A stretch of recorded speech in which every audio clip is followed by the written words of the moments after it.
तो आज के टाइम पर देखा जाए तो हर घर में आपको एक ना एक बंदा यूट्यूबर मिल ही जाएगा। लेकिन कमी सिर्फ इतनी है कि हर किसी का यूट्यूब चैनल मोनेटाइज नहीं होता।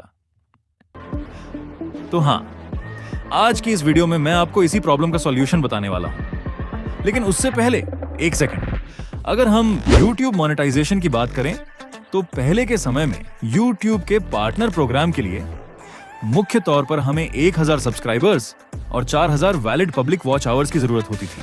और यहीं पर सबसे बड़ी प्रॉब्लम शुरू होती है, क्योंकि 1000 सब्सक्राइबर्स तो बहुत से क्रिएटर्स किसी ना किसी तरह कंप्लीट कर लेते हैं, लेकिन जब बात आती है वॉच आवर्स कंप्लीट करने की, तब अच्छे क्रिएटर्स के पसीने छूट जाते हैं। और अब अगर आपने भी कहीं 8000 वॉच आवर्स वाली नई मोनेटाइजेशन पॉलिसी के बारे में सुना है, तो इस वीडियो में हम इसी कंफ्यूजन को प्रॉपर्ली क्लियर करने वाले हैं। क्योंकि आखिर सच में YouTube मोनेटाइजेशन के लिए कितने वॉच आवर्स चाहिए? क्या सच में कोई नई 8000 वॉच आवर्स वाली पॉलिसी आ चुकी है? और अगर आई है तो कब से लागू हुई है? इन सारे सवालों का जवाब आपको इसी वीडियो में मिलने वाला है। तो चलिए बिना कोई टाइम वेस्ट किए वीडियो शुरू करते हैं। तो देखो गाइस, दरअसल ये जो 8000 वॉच आवर्स वाली पॉलिसी है, इसकी काफी चर्चा हो रही है। और अगर आप भी अपने YouTube चैनल को मोनेटाइज करवाने की कोशिश कर रहे हो, तो आपके लिए ये जानना बहुत जरूरी है कि आखिर इस पॉलिसी का आपके चैनल पर क्या इफेक्ट पड़ने वाला है। तो सबसे पहले बात करते हैं कि ये पॉलिसी आखिर है क्या। देखो, अभी तक YouTube पर मोनेटाइजेशन के लिए स्टैंडर्ड रिक्वायरमेंट 1000 सब्सक्राइबर्स और 4000 वैलिड पब्लिक वॉच आवर्स की रही है। लेकिन अब जो 8000 वॉच आवर्स वाली पॉलिसी की बात हो रही है, उसके हिसाब से आने वाले समय में वॉच टाइम रिक्वायरमेंट बढ़ने वाली है। और इसकी बताई गई तारीख है 1 फरवरी 2027। यानी अगर आप अभी अपने चैनल को मोनेटाइज करने की कोशिश कर रहे हो, तो आपके पास अभी काफी समय है।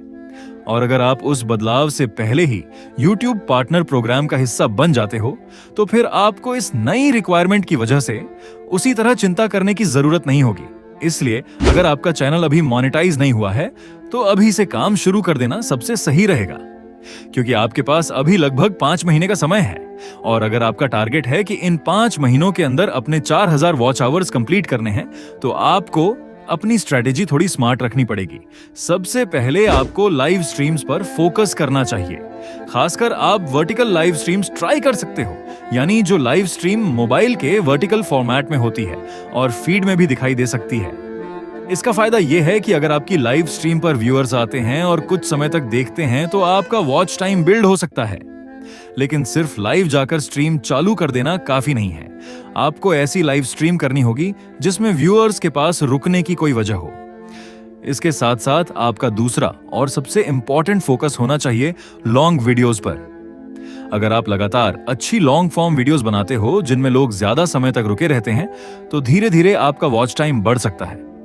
और यहां पर एक बहुत इंपॉर्टेंट बात है जो बहुत सारे नए क्रिएटर्स को पता नहीं होती।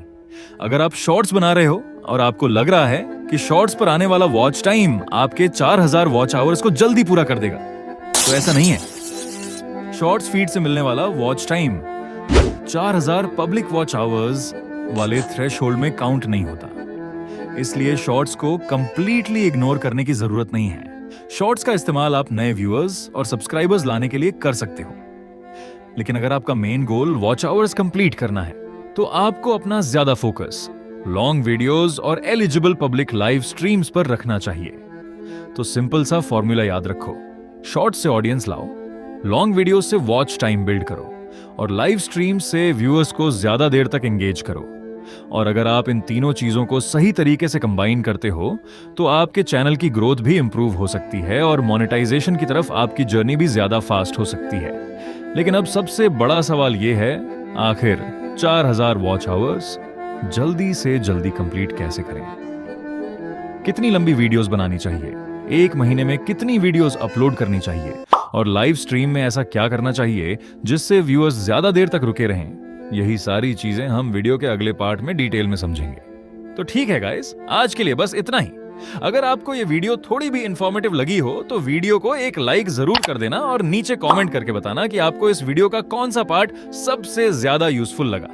और अगर आपको इसी तरह की YouTube मोनेटाइजेशन और क्रिएटर से रिलेटेड और भी वीडियोस देखनी है, तो हमारे चैनल ZX Manga को जरूर सब्सक्राइब कर लेना। मिलते हैं अगली वीडियो में, थैंक्स फॉर वॉचिंग।